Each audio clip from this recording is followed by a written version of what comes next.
एक तरफ योगी बाबा बुलडोजर चला रहे हैं और दूसरी तरफ बिहार के अंदर मदरसों के लिए 29 करोड़ रुपए सैंक्शन किए हैं।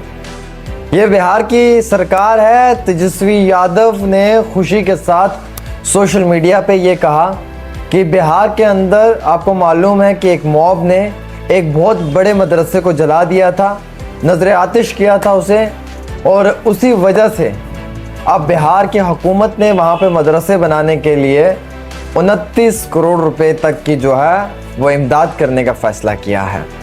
ना हिंदू बुरा ना मुस्लिम बुरा, बुरी तो अपनी सोच है। एक तरफ योगी को देख लें आप, वो यूपी में क्या कुछ कर रहे हैं, वहीं दूसरी ओर बिहार में आप देख लें तेजस्वी यादव की सरकार को वो क्या कर रहे हैं। मतलब समझ सकते हैं ना, आपकी आइडियोलॉजी सेम नहीं हो सकती है, नफरतें दिलों में नहीं हो सकती हैं। हर हिंदू के दिल में मुसलमान के लिए नफरत नहीं और हर मुसलमान के दिल में हिंदू के लिए नफरत नहीं। तभी तो मैं कहता हूँ ना हिंदू बुरा ना मुस्लिम बुरा, बुरी तो सोच है अपनी। खैर, बिहार ने ये बड़ा फैसला लिया हुकूमत ने कि 30 करोड़ रुपए तक की वो मदद करेंगे एक बारी फिर से रिकंस्ट्रक्शन करने के लिए उस मदरसे की, जिस मदरसे को जलाया गया है। हालांकि ये बहुत बड़ा एक वेलकम स्टेप है और ये इस मदरसे का नाम था अजीज़ा मदरसा और उसकी लाइब्रेरी है जो मुरारपुर विलेज में है, पटना डिस्ट्रिक्ट के अंदर।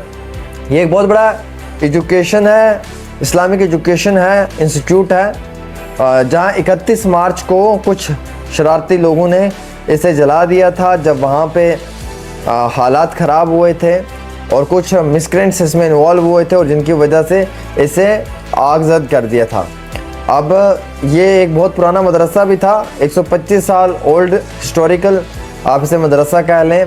अजीज़ मदरसा बिहार के अंदर था और जिसकी लाइब्रेरी में तकरीबन 4500 किताबें हैं और बिहार गवर्नमेंट ने 29.78 करोड़ रिसैंक्शन किया है। ना कि सिर्फ इतना ही, बल्कि इसकी लाइब्रेरी को तामीर करने के लिए भी सरकार ने कुछ और भी मदद करने का फ़ैसला लिया है।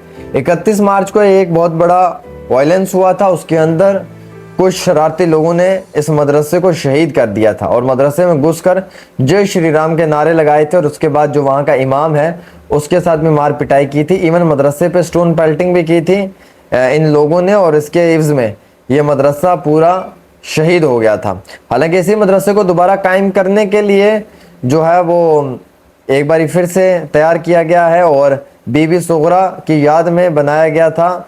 लेट हस्बैंड शेख अब्दुल अजीज़ ने 1895 में इस मदरसे को, ये दो बड़े मदरसे हैं और बहुत पुराने मदरसे हैं। एक का नाम मदरसा शमसुल हुदा है और दूसरा मदरसा अजीज़ है जो तकरीबन 1896 से आज़ाद चल रहे थे और जिनका नया कैंपस 1910 में बना था और जिनके कैंपस की जगह कम से कम 3 एकड़ है ज़मीन है। हालांकि अब इसी हवाले से सरकार ने इस मदरसे को मदद करने के लिए बहुत बड़ा फैसला भी लिया है। तो यानी कि आप समझ सकते हैं कि बिहार की गवर्नमेंट ने वहाँ के मुसलमानों को और उनकी आस्थाओं को और उनकी उम्मीदों को और उनके जज्बात को मुकम्मल तौर पे देखकर सोचकर यह फैसला लिया कि वहाँ पे इस मदरसे को कायम किया जाए और एक बार फिर से वहाँ पे इस मदरसे को तामीर करने के लिए सरकार की तरफ से एक अच्छा अमाउंट सैंक्शन किया जाए। एक तरफ बुलडोजर बाबा बुलडोजर चला रहे हैं, वहीं दूसरी तरफ तेजस्वी यादव और बिहार की सरकार मुसलमानों को मदरसों में मदद कर रही है। अब किसी भी मदरसे से कोई भी पढ़कर दहशतगर्द तो बनेगा नहीं, सब आलिम बनेंगे, मुफ्ती बनेंगे, फाजिल बनेंगे, जो दीन इस्लाम की तरबियत देंगे, जो नेक राह की तरबियत देंगे, जो गलत को छोड़ने और सही पे चलने की तरबियत देंगे। तो ऐसे मदरसों की मदद करना भी सरकार का एक बहुत बड़ा फ़र्ज़ है। लेकिन आज के इस दौर में मदरसों को लेकर गोदी मीडिया की नज़र अलग है, जिसकी वजह से कहीं ना कहीं लोगों के दिलों में आज इस मीडिया के लिए भी नफ़रत है। और जब कभी हम भी लोगों को फेस करते हैं तो बहुत सड़ी हुई और बहुत गंदी किस्म की भाषा इस्तेमाल की जाती है और हमें वो फेस करनी पड़ती है। रीज़न ये है कि जो मीडिया है वो तमाम चीज़ों को गलत तरीके से दिखा रहा है, जिसकी वजह से शायद जो अच्छे काम भी अगर कोई सरकार कर रही है तो वो भी आवाम तक नहीं पहुंच रहे हैं।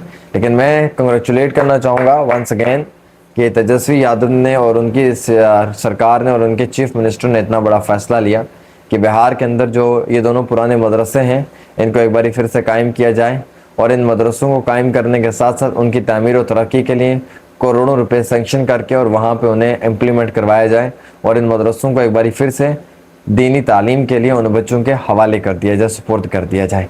और इस तरीके के जब स्टेप्स लिए जाएंगे तो हिंदू और मुसलमान के बीच में जो इख्तलाफात हैं वो ख़त्म होंगे, एक भाईचारा कायम होगा, दिल मिलेंगे, सोच मिलेगी, और कहीं ना कहीं ये दुश्मनियों को ख़त्म करके एक सेकुलर और पॉजिटिव सोच के साथ, वो कहते हैं ना कि नया बदलता हुआ मेरा देश, उसकी नई तस्वीरें दिखाई देंगी।